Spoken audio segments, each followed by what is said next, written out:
Ever get the feeling you think you know something, and then bam, totally different story. That's kind of how I felt digging into A Course in Miracles. Yeah, it's not your typical spiritual text. Like divine inspiration, okay, we've heard that, but delivered to a couple of psychology professors. At Columbia University, no less.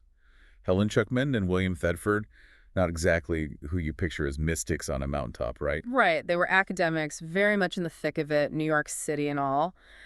The course actually makes a point of this, God working in unexpected ways. I like that. So how did it all go down? Helen started having these incredibly vivid dreams, then these intense inner dictations, like she was taking down someone else's words. And that's where William comes in. Exactly. They worked together. And get this, over 7 years, the words just kept coming, eventually forming this whole structured system for, well, personal transformation. 7 years.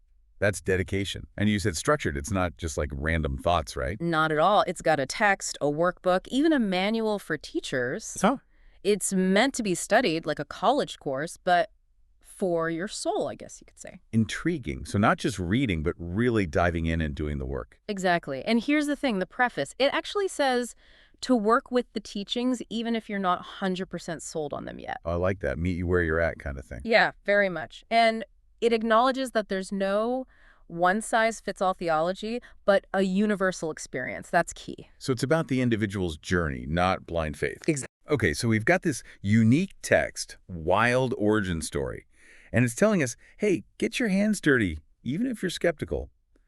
Makes me want to know more about this whole universal experience thing. So this whole nothing real can be threatened, nothing unreal exists, whoa, feels like a pretty big statement, even for a text like this. How do we even wrap our heads around that? Yeah, it definitely throws you for a loop at first. It's the Course's way of saying, hey, what you see isn't necessarily what you get. It's pointing to the difference between, like, true reality and the reality we perceive. Okay, I think I'm following. So there's this deeper reality, and then there's how we're each experiencing it through our own, filters. Exactly. The Course calls the true reality knowledge. Think of it as the unchanging truth of God, of love. Yeah. And then there's perception. That's us, our individual interpretations, which, let's be honest, are often colored by fear and all that fun stuff. So it's like that saying, we don't see the world as it is, we see it as we are. Right. We get so caught up in our own heads, the dramas we create, that we forget our true nature, that part of us that's whole and connected to that deeper reality, that knowledge of love. And that's where forgiveness comes in. Because if we're working with a flawed perception, we're bound to get things wrong, make mistakes, judge ourselves and others, maybe even unfairly, right? Exactly. And that's what's so radical about how the Course approaches forgiveness. It's not about saying, oh, it's okay, what you did was fine. It's about shifting our perception. Okay, I'm listening. It's about recognizing that what we perceive as bad, wrong, even evil, it's all just a call for love, a reflection of our own internal state, our own fear, our own sense of separation. So instead of getting stuck in blame and resentment, it's choosing to see things and people with more understanding and compassion. Yes. It's about choosing love over fear. And here's where it gets really practical. The Course reminds us that projection makes perception. We're literally projecting our inner world outward. Whoa, okay, so if we're projecting a world of, fear and scarcity, that's kind of daunting. How do we even begin to change that? I mean, the Course uses all these terms like sin, ego, true self to these help. So we're talking about changing our perception, but how do we even begin to tackle that? The Course uses terms like sin, ego, true self, and I have to admit, it's a lot to unpack. It's definitely a new way of thinking about things. Take sin, for example. We tend to think of it in terms of, like, breaking rules and punishment, but the Course sees it differently. How so? It defines sin simply as a lack of love.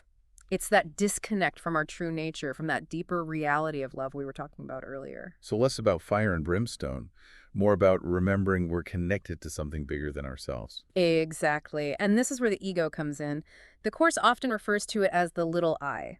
It's that part of us that clings to the illusion of separation, that voice that whispers, you're not good enough, or you need to protect yourself. Oh, I know that voice all too well. Yeah. That's the ego. That's it. And because it's rooted in this illusion of separation, it's constantly seeking fulfillment in all the wrong places, possessions, achievements, approval from others, but it never truly finds it. Because it's chasing after illusions. Exactly.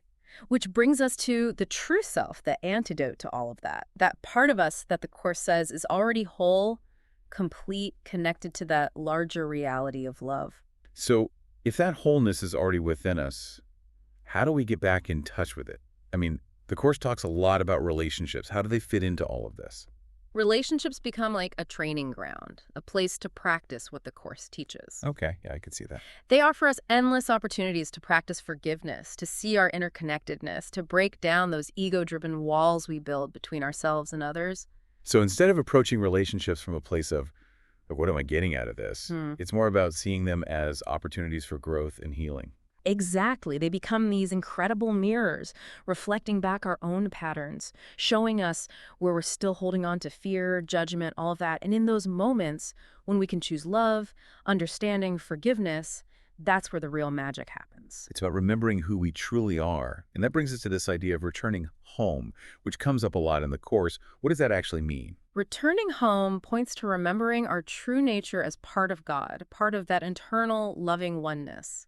And here's the beautiful thing. It's not some far-off destination. It's available to us right here, right now. It's a state of being, a state of consciousness we can choose in every moment. So this journey of exploring A Course in Miracles, it's about peeling back those layers of fear, judgment, separation to reveal the love, the wholeness that's already within us. It's about seeing the world and ourselves with new eyes. And remembering those powerful words from the Course. Nothing real can be threatened. Nothing unreal exists.